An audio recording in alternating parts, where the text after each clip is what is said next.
Thank you. Good morning. Thank you all for coming. Wanted to kind of start off this morning with a disclaimer that I have been practicing domestic relations exclusively for about 12 years, and so delving into another area of law such as collections was entertaining and educating for me all at the same time, and so I want to make sure that kind of state at the beginning that this is a 30,000 foot view of how I saw some of these interactions taking place as it pertains to both collection and the marital estate. I also wanted to just point out that we have an in-house somewhat collections expert sitting in the front row here, Yale Hollander, and he didn't know I was going to call him out this morning, but after talking it over with Spencer, we thought it would be a good idea, and so I am going to encourage Yale, obviously, too, if there's things that he can add on or correct, which may be the case, then I would encourage him to do that because I think we can all benefit from his insight and experience in this area as well. So, okay. So just a little bit further introduction of what the topic is about this morning. I'm going to look at how assets, debts, and their characterization in the divorce can affect the future of all collection actions that may come about. And then we're going to talk about the effect of the entry of a decree, a divorce decree, would have on the debts that each party may actually take away from a divorce judgment.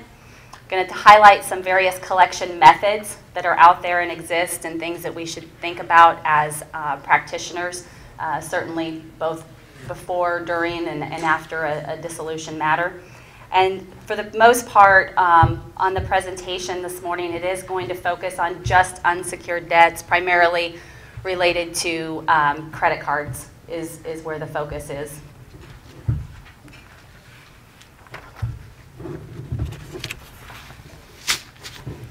When we think about what debts are subject to collections, I think it's important to point out and to kind of discuss briefly just the marital property designation first and foremost, because a lot of the creditor actions that may exist are going to depend on jointly versus individual held assets as well as the debts that are out there. So first want to characterize marital property.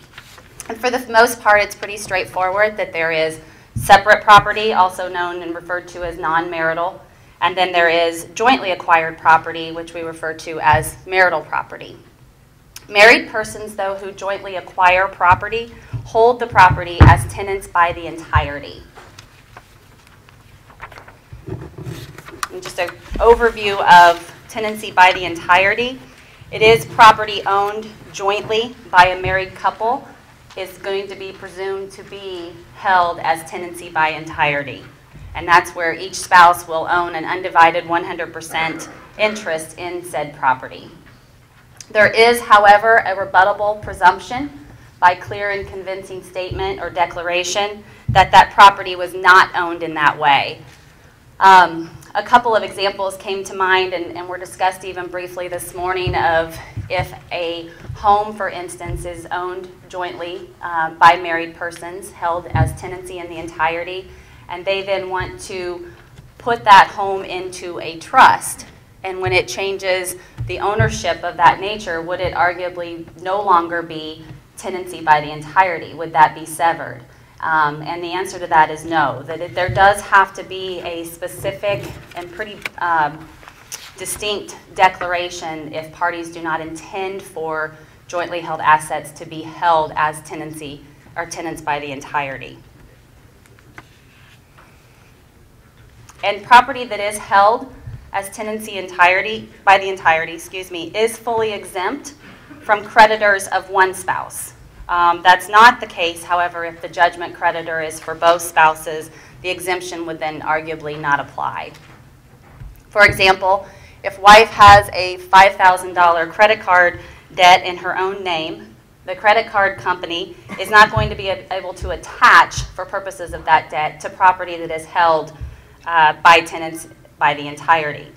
The creditor can, however, attach to marital property that would not be held in that fashion. Again, the complexity maybe comes about by way of that some courts have held there has to be such a distinct statement as we do not intend to hold this property as tenants by the entirety in order for that to not exist.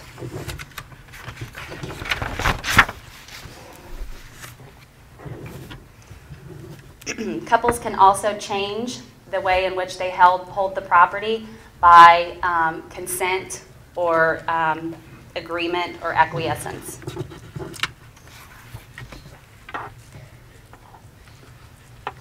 When we look into what kind of debts are going to be subject to collections, there are essentially two and a third way of which I'm looking at it. Marital property not owned as tenants by the entirety, which we just covered.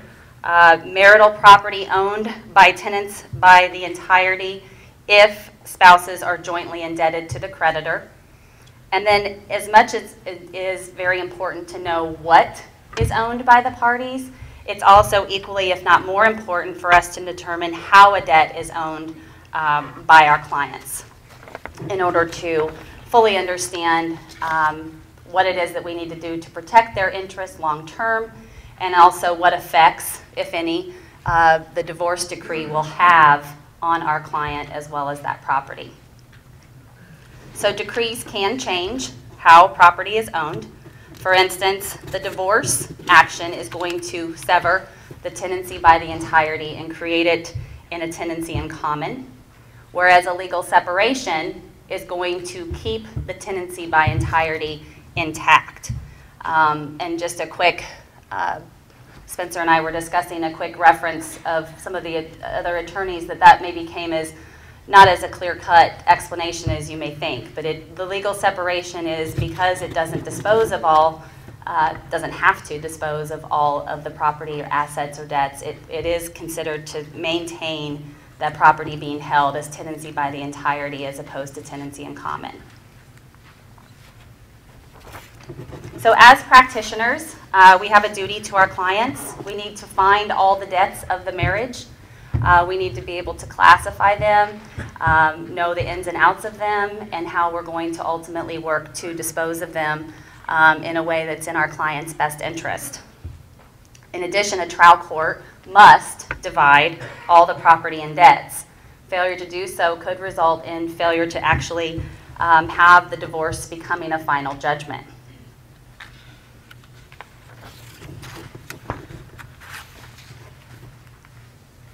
So once we know that we have to find all the debts, then it's important that we go through and characterize and determine whether or not those debts are joint or individual. First obvious question is going to be who's obligated for the debt. Is it going to be that one spouse signed for the debt and took the debt on? Marriage does not equate into a spouse being able to bind another spouse by contract. So it's important to look at documents, and again, referencing kind of the credit cards as the basis. Who signed for it? One spouse or both? If there's question as to that, then we want to get the statements. We want to get the originating documents to see. It's also important that we pull a credit report if we have question, and we want to make sure that credit reports make sense and are corroborated by our clients and what their understanding is of what exists by way of debt throughout the marriage is accurate. The credit card, we all are aware of kind of the authorized user, and it's important that we look into that a little bit more maybe than what we tend to do. There is broad sweeping language in most credit card statements and all the documents that they send along with their cards and the fine print that even an authorized user or someone who signs when they use the card and it's run through the electronic machine, that there is the possibility or that they can be held liable for those transactions. But it's not a foregone conclusion that an authorized user is going to be liable for that debt. So some of that more fine-tuning of the research into those statements will help produce that answer definitively one way or the other. In reading an article regarding some of this subject matter, it came about an interesting point of view on the authorized user when it comes to us as practitioners and if we accept credit cards in our practice, is knowing and ascertaining fully that our client is obligated on the card that they're using to pay us. Otherwise, there could be a seemingly tricky situation of us basically charging the other party with fees minus a court order. It's maybe seem a little unlikely, and again, with all the authorized user language that's out there, but it's something to worth considering, because then we have an issue with the opposing party is obviously going to have access, ready access to those statements. And then even more unique is an issue where we may have a confidentiality breach, inadvertent, but if the date of consult that was paid with by the credit card, the date of hire, where we were retained for services, it becomes an issue of confidentiality if for some reason strategically throughout the case, that's a matter that was intended to be kept between you and your client, it may be something that we have to contend with.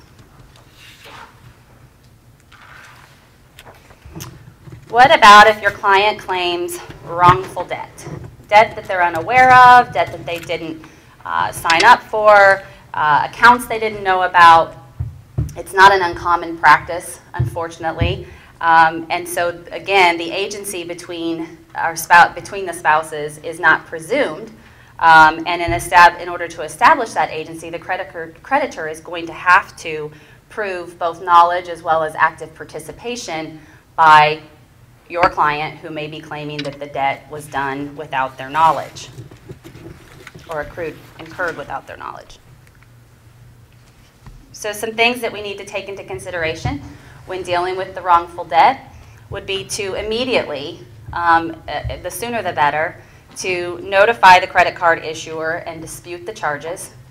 We've all had our fair share, even just individually, with credit card companies and how difficult they can sometimes be and how many people you can get transferred to in one 15-minute call and how many times you repeat yourself and the purpose behind your call and what the nature of your complaint is. So a good point of practice would be to ensure that your client takes down the name of every representative that they talk to, the details of the conversation, if they've been passed around, because the difficulty a lot of times comes with these credit card companies in particular of actually gathering and getting accurate information from them for purposes of making your case in the divorce of the wrongful debt.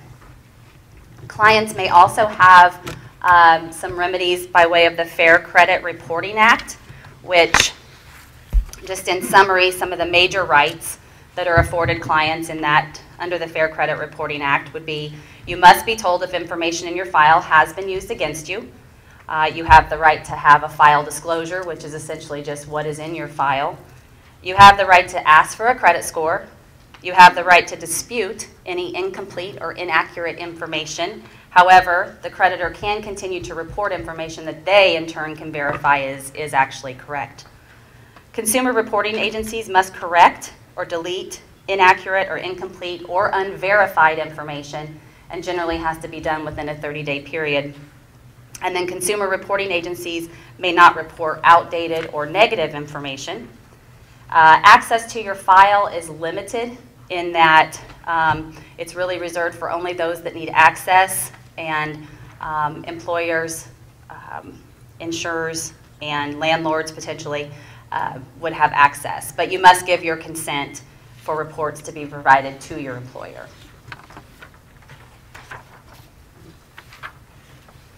Another Fair Credit Billing Act would be something that your client could consider, which provides consumers with means to dispute fraudulent or erroneous charges that may have come about by way of a personal loan or a credit card, and then obviously have been used by consumers to dispute charges that they feel like the merchant failed to live up to obligations.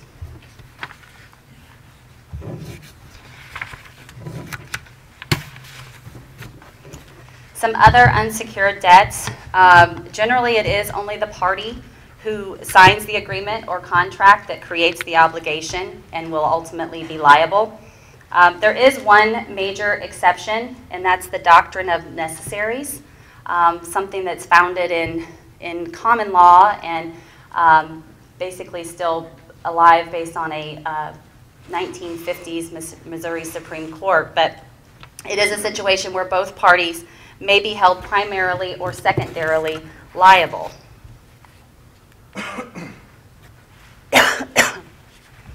This is where, just for way of example, the husband and wife have separate assets. The spouse who receives those necessaries has the primary responsibility or the liability to pay such cost, whereas the secondary or the other spouse would be only secondarily liable. The lack of individual assets means your client could be primarily liable if there are no separate assets for the quote-unquote patient spouse to be able to pay for those services.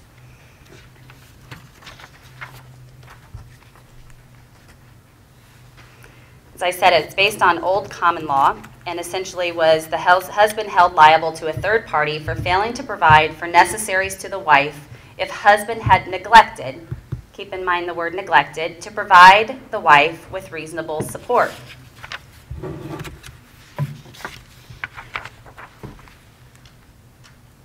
When it comes to a domestic matter and a spouse who may be entitled to or you may be positioning for spousal maintenance, it's important to kind of take a look on what impact that spousal maintenance could have on a claim that would otherwise fall within that doctrine of necessaries. If there is an order for temporary maintenance, it may preclude that secondary liability and not be able to get to the point of proving no neglect to provide support in light of the fact that there is spousal maintenance being provided. And this is particularly true if the parties are no longer residing together. We'll get to that in just a second as to why the residency requirement is even relevant. But for example, on the medical services, a medical provider can sue a spouse for such debt depending on whether the parties' assets, again, are joint or individual. So the lesson for that is that separate assets determine whether a spouse is going to be liable and to what extent.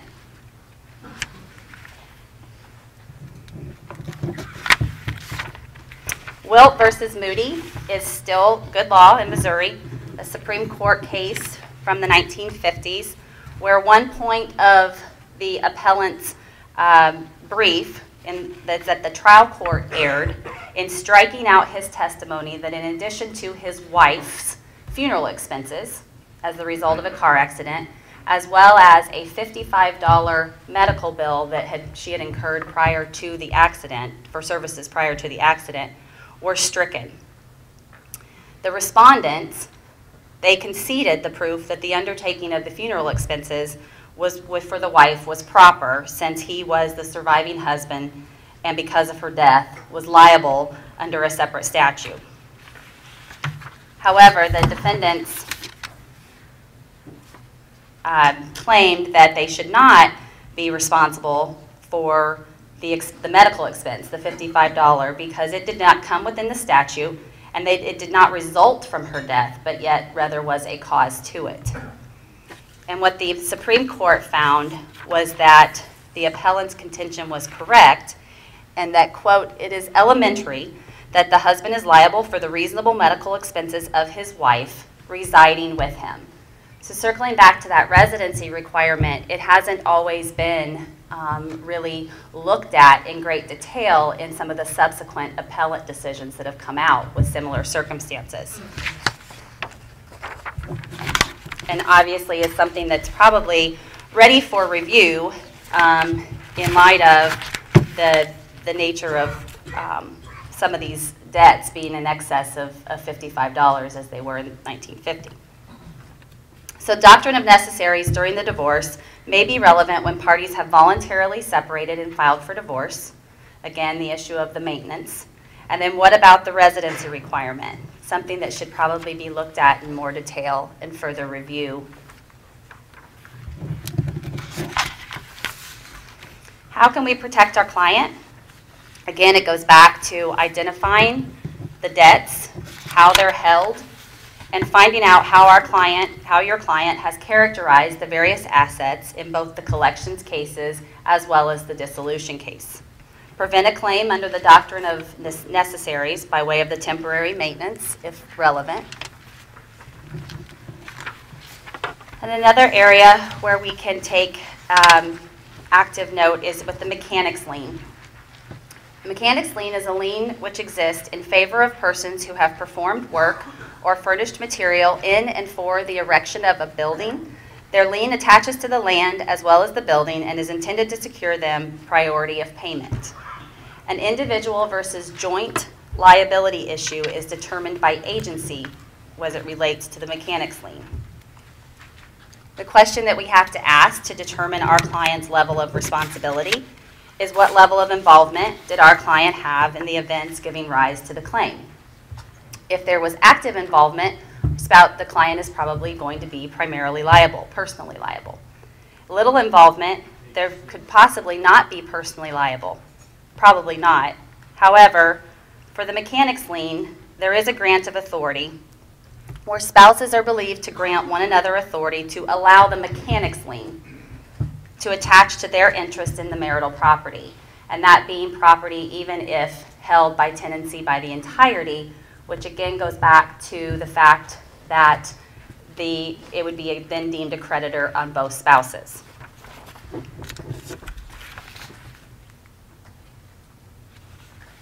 Personal liability for our client. Even if a client has a debt that's assigned to the other party in a divorce, our client may still be personally liable for that debt, fees, costs, etc. So this includes both individual and joint debts, basically anything with their names on it. All efforts need to be made sooner rather than later to get our clients' names off those accounts, to even close those accounts. If that's not something that's easily done or we're meeting with resistance in some fashion or another, then the remedy out there for our clients would obviously be the contempt citation for failure to cooperate and do so. In order to protect our clients' assets in the domestic case, we have to first or further understand how debts are actually collected.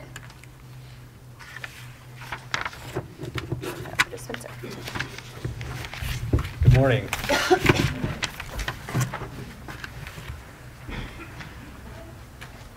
Okay.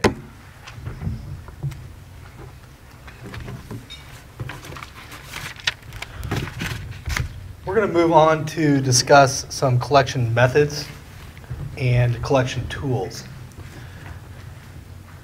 The collection methods and tools listed here are all post-judgment, other than sequestration, and we'll discuss each of these in detail.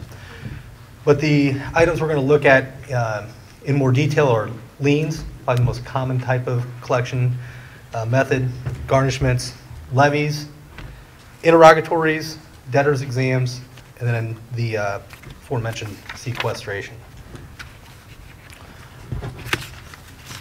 I'm going to lay out a scenario, a pretty basic one, but one I want to have you keep in mind throughout the remainder of the presentation. I'm going to refer back to it a couple of times. In this scenario, wife has a debt, a credit card debt, that she acquired obviously prior to the marriage. Parties then marry, they buy a home. Credit card company then seeks to, or gets a judgment against the wife and it seeks to attach that judgment against the home. Obviously, as Allison talked about during her portion of the presentation, during the marriage, they're not able to do that.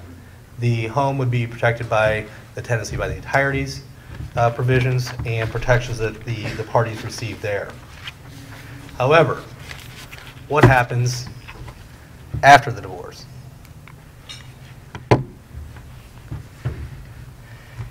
After the divorce, the property division can affect the rights of the parties in reference to the collection of the debt. That's the main issue, and really the main issue of this presentation, is recognizing that things can change.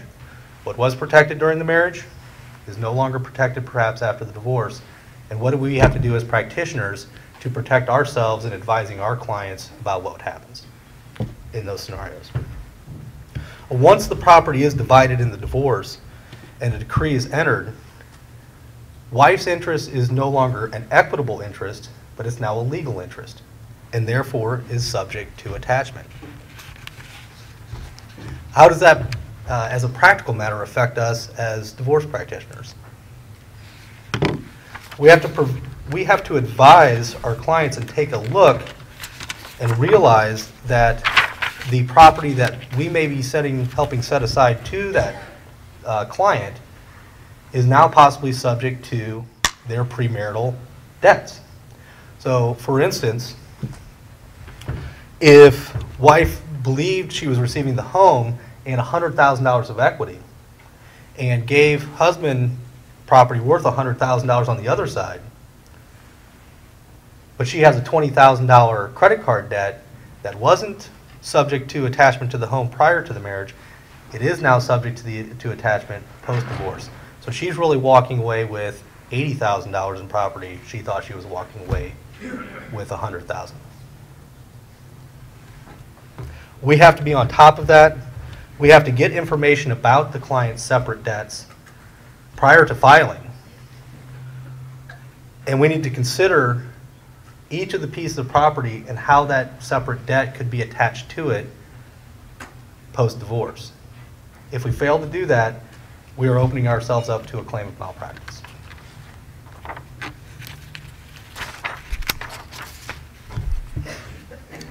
Let's go through each of those specifics, collection methods that I mentioned up front. Most common, somebody gets a debt, what do they say? Well, go get a lien. Missouri, judgments can become liens against real property. In fact, in circuit level cases, they automatically become liens against real property. So no action, if the property is located in the county in which the judgment is entered, a lien is automatically attached against all property, real property, that person owns within the county. There are time limitations. I'm going to address those separately. However, if you receive an associate circuit court decision, those judgments do not automatically attach to real property in the county. A second step has to be taken in which the judgment must be filed with the circuit clerk to establish that lien. Then that lien is good against, again, all real property located within the county of the judgment. If the property and the judgment are from separate counties, you need to register in both counties. Now, an interesting note is we have family law commissioners in St. Louis County, Jackson County, and some other places. We receive a commissioner's judgment, we have it run upstairs, just have it signed off by a judge. Usually nobody gives too much thought to that. The difference would be that becomes a judgment of the judge that is signing off on that. So if you have it signed off by an associate judge, you're going to have to take that extra step, possibly register that judgment. If you have it signed off by a circuit court judge, it would become an automatic lien. So just a little practice note there. And you can save yourself a step and your client a little bit of money.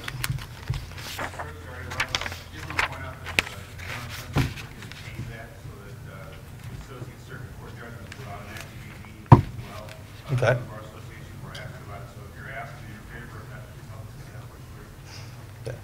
That seems like a logical step. If everyone didn't hear, Jim pointed out that it's before the rules of legislature that they're looking to change that rule where associate circuit judgments would be treated just as circuit judgments and would automatically create the lien. You wouldn't have to take that extra step.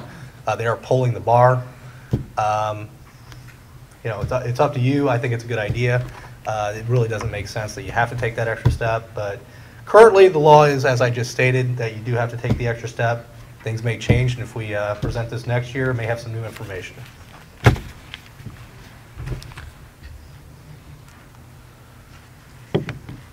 Now, once you receive a lien, that lien is good for 10 years from the rendition of the judgment, from the entry of the judgment.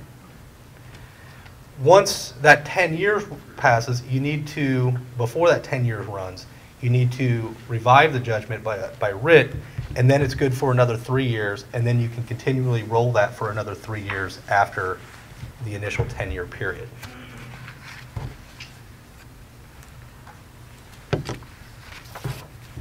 You can, if you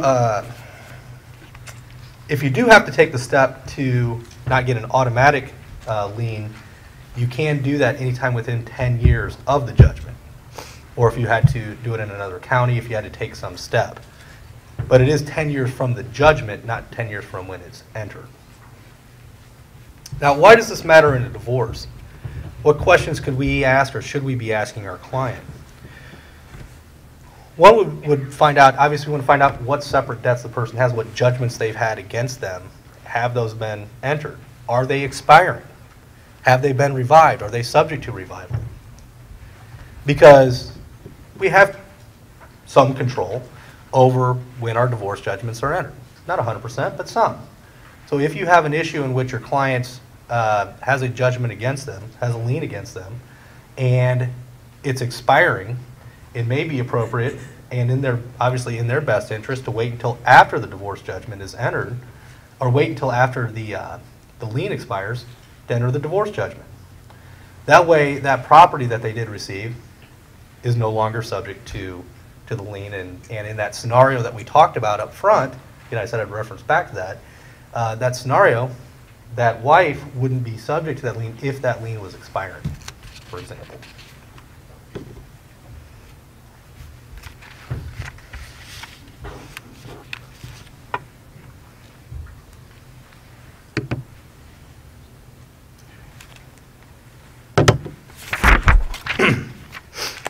Also recall, Allison mentioned this, but a major issue is that the tenancy by the entirety's protections that married people receive, married debtors receive, expires and is terminated upon the entry of a divorce decree. So any liens that that person has against them in the state will automatically attach against any property that they have in the county. So your clients need to understand they may have been sort of protected or hidden from that debt for the 10 years that they were married. But once that divorce decree is entered, any real property that they had been protected by tenancy of the entireties, they now own as tenants in common, or just solely in their own name, is now subject to the rights of the creditors. And liens will automatically attach.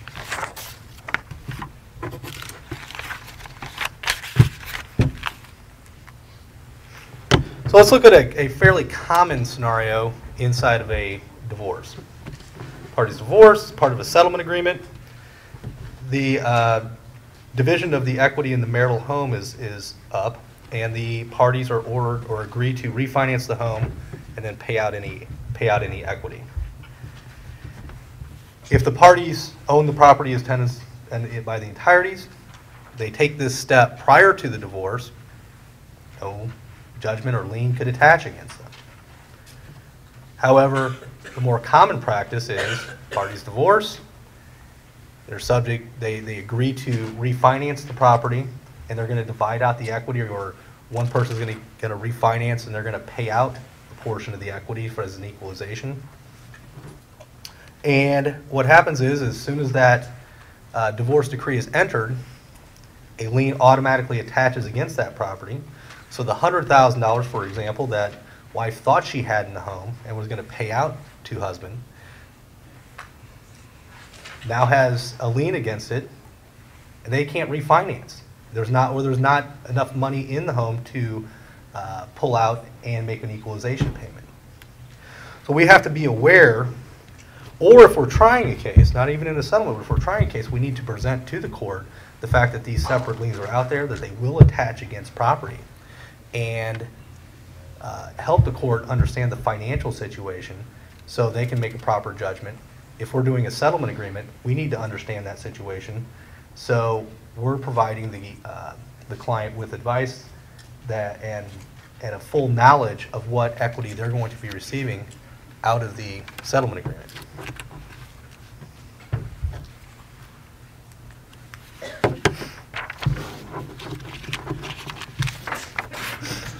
As practitioners, what do we have to do, and what do we have to advise the judge of in a divorce case? In any contested matter, any judgment liens that our client has against them must be noted. There's a specific spot for it, for example, on the St. Louis County financial statements. Any judgments that have been entered against them need to be known. It needs to be reported to the opposing party. It needs to be reported to the judge. The court also must be notified of what property is subject to attachment by those liens, and how that will affect one party's share of the marital division. And finally, we need to present to the court an analysis of the financial positions of the parties in helping them determine what is the true marital estate.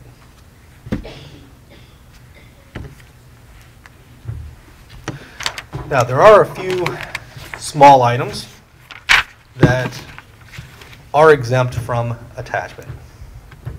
Household property, up to $3,000.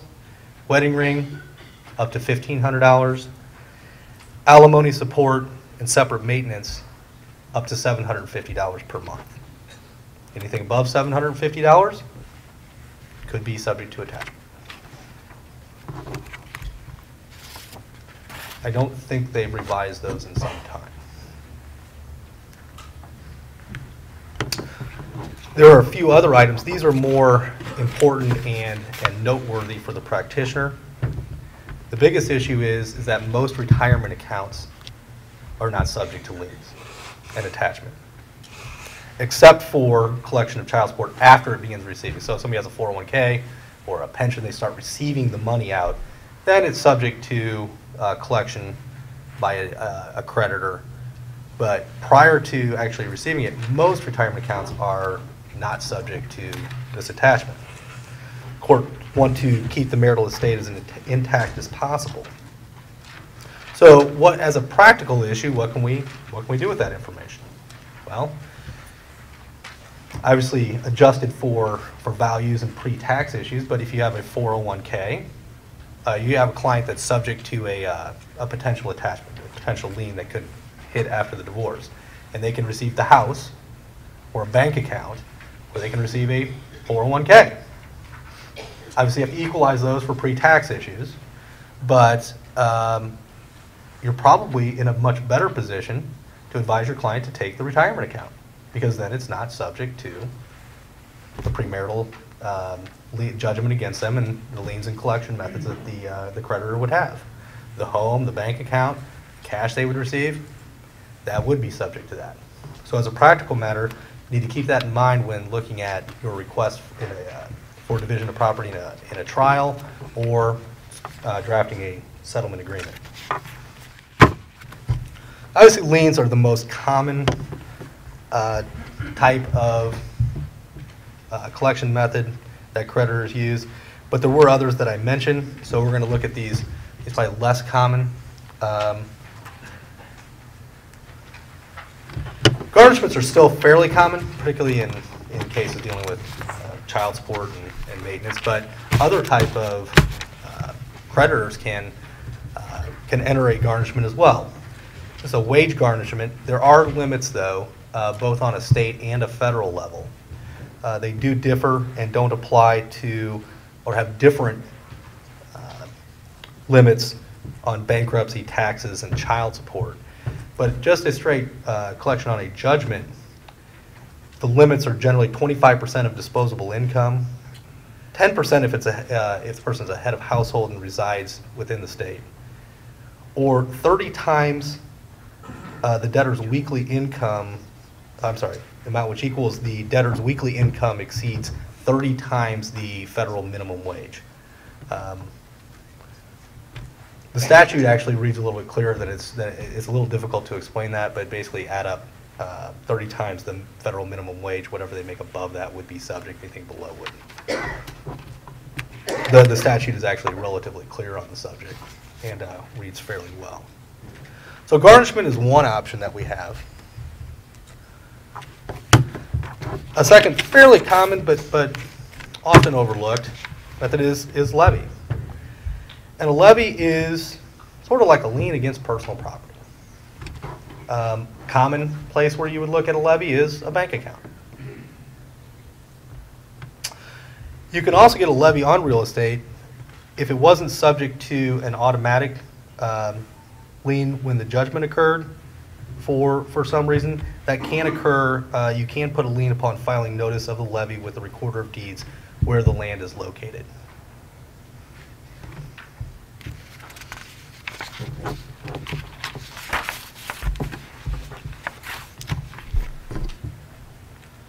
Now we can look at some less common tools and collection methods. Interrogatories. Not talking exactly about the same type of interrogatories we commonly do in discovery. These are specific interrogatories that can be sent to a garnishee, for example, the bank. So if you want to find out, if you're a creditor and you want to find out, does this bank have funds of a debtor? Do they receive money into the account on a regular basis? And any other questions such as who else is on the account? Is it how long it's been held, etc. You can do that. You can send a specific set of interrogatories to a bank or other financial agency and ask about funds held there and recurring electronic deposits, among other things. But those would be the two most common type of questions asked. So that's an interesting tool that creditors may have.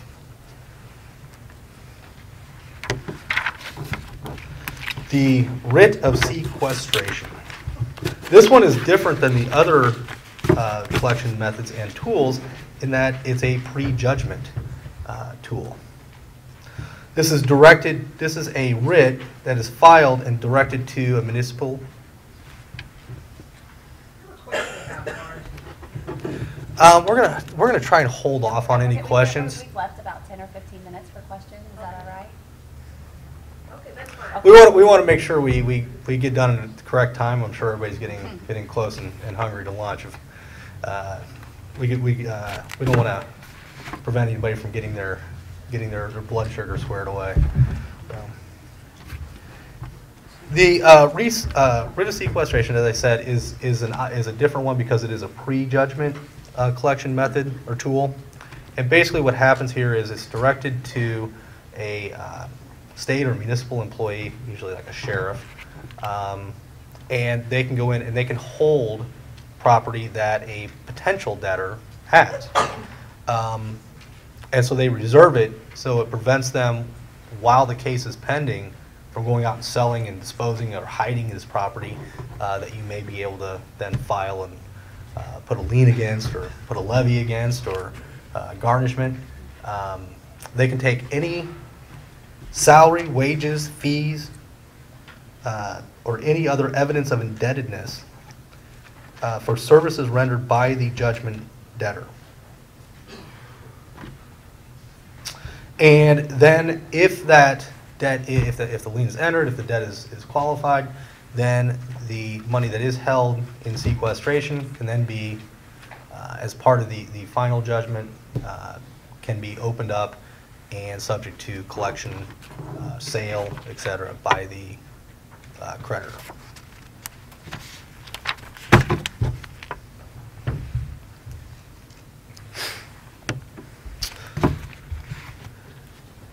This is probably one of the least common collection methods and tools is a debtor's exam. It's in essence you can subject the debtor to a deposition. This is done post-judgment, and if the debtor or if the creditor has reasonable grounds to believe that there's property available and that the debtor is attempting to convey property with the purpose to hinder or delay a creditor, they can file a notice, even issue a writ of attachment, bring the debtor in, and ask them questions about their ability to pay, what property they have, where it is, where it's gone, and other issues concerning their hiding of property. If the debtor would claim a Fifth Amendment, make a Fifth Amendment claim, the creditor has a right to go to the prosecutor and ask for a grant of immunity. These statements can be used in other matters that are including divorce matters.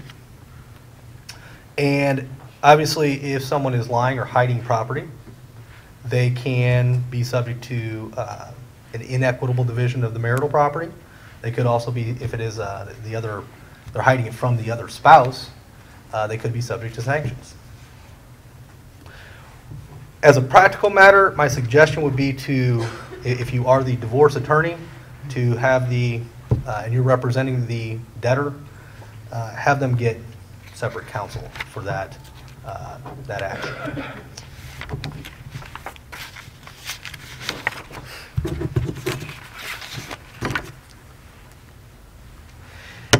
This is just a brief summary and practice guide to take a look at. Something to do in each case that involves property in a divorce or in family law. Ask and find out from your client both separate and obviously marital property. There's a tendency for clients, potential clients, to avoid talking about some of their separate issues. They think, well, it's not subject to the divorce. It's not going to affect it at all. So they may not tell you. They may not put it on their financial statements. We need to explain to them that these are subject to, it can be considered while the judge is dividing up the marital property. It can affect how the marital property occurs. These separate judgments and judgments prior to the marriage can affect how we craft settlement agreements, how we craft and present, or how we put forward our strategy for trial. And so they need to tell us, and we need to ask them specific questions about the full range of their debts and judgments against them. We need to find out what is owned. We need to find out how that property is owned. Is it joint? Is it separate? Was it held as tenants by the tenants in the entireties? Is it held tenants in common? Is it held solely by them? We need to consider what property that they own is subject at the time we file to collection by various creditors and various methods. We need to look through these. Are they subject to liens? Are they subject to automatic liens? Will this bank account be subject to a levy?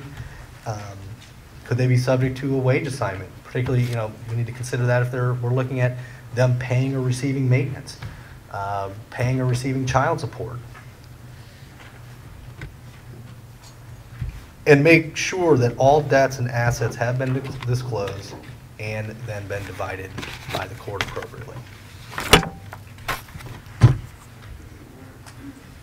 As you can see, I've added Yale up here for any questions or concerns that might also come up, but I'll go back. I know you had one about Yes, my question is on explanatory. With the use of money cards now, where you can get a paycheck and pensions or whatever automatically deposited, how do you go about finding, or can you find someone who will get that information? It seems like to me that's a way now to hide money. Well, as a practical matter, as a practical matter, any debit card is issued by a bank or some other financial agency. So, as part of a divorce, it's always an issue making sure we know what assets and what bank accounts, what credit cards each spouse has. We can look at bank records and find out how things are deposited. We can look at payroll records and see where money is being directed to. And once that occurs, then we can ask those questions to the financial agencies. But it's also, helpful if we don't know. So we think, okay, we've got the major banks in the area. We can issue these interrogatories quickly to each of these banks to find out, do they own something? If they do, what do they own? It's much cheaper than just sending out subpoenas. But you can go to Walgreens and buy a money card, a MasterCard or Visa logo money card, and then you can go and buy what they call money packs. So let's say you don't have a direct deposit because you can't go back and track through the job. You just go in and you buy a money pack and you put $200 on it or whatever. Unless you even know that person has that card, where do you send the information? I mean, I guess you could ask them under oath, do you have any money cards? Right. And if they lie and say no, then some point in time later, you go back and find out they did. And I don't know that I fully I'm aware of the money pack, but a lot of those money cards too will be through major credit card companies, correct? So you could still, same kind of creditor issue, But you go have to to them. know they have is what I'm saying. You can go to Walmart and get a money card. I mean, in essence, you're asking if they're operating. I mean, that's a form of cash Yeah. to some extent. Yeah, I mean, just like anybody in a divorce, if somebody's is and has been operating purely in cash, you know what? It's tough to find. I mean, there's no doubt about it. But someone has to be doing that for a pretty extensive period of time. Inside of a divorce situation, you have an exchange and a knowledge of each other's financial situation. Sometimes you can revert. You can look to see if they don't have anything sitting in a bank, they don't own any real property. Well, that's a different CLE. It's a different discussion. We're not going to probably set up we're not going to be setting up a lien or levy against bank cards. If they're operating without a bank account, they work for themselves, so we can't do a garnishment. And they operate in cash or these type of things. Now, they may not be subject to these types of collections. And I'm not sure interrogatories would, sending it to MasterCard would even help you, because usually they're $50 or $100 type of cards. They're not $5,000 cards that you're probably looking at collecting. So that may be a different situation than what we're talking about here. Yeah, I've got Cordell Cordell and me, different client You have a question? Well, we represent a full range of clients. Just out of curiosity, if anybody would be willing to share if it's even happened, when Spencer and I were talking earlier this morning on that doctrine of necessaries, has anyone dealt with that recently? You have? Would you be? It works. Yeah. I mean, what do you want to know? Just the scenario. I mean, we were talking and hadn't really had it come up in several. It's come up a couple times in my practice, and I would recommend it be examined in every case. With the resident, was the residency requirement something that? Residency requirement has never been an issue in my case. Oh, really? Okay. And was it dealing with the spouse or with a child? Necessities. Okay. The issue. I'm sorry, I forget. This gentleman indicated he has seen and used the doctrine of necessities in his cases recently. When Alice and I were talking earlier, I was saying I had used this some years back. More often when it would come up dealing with a child and necessities, particularly in a paternity case. Some of the changes to retroactivity on child support has sort of negated having to use that. When I practiced in Georgia, I did see it come up once in relation to somebody cutting off the heating expenses of a spouse. But there, it's not only, collection on necessities and making a claim for that, it's also a crime. So they'll use that on occasion. Has anybody else had any experience with the doctrine of necessities recently, particularly with the spouse?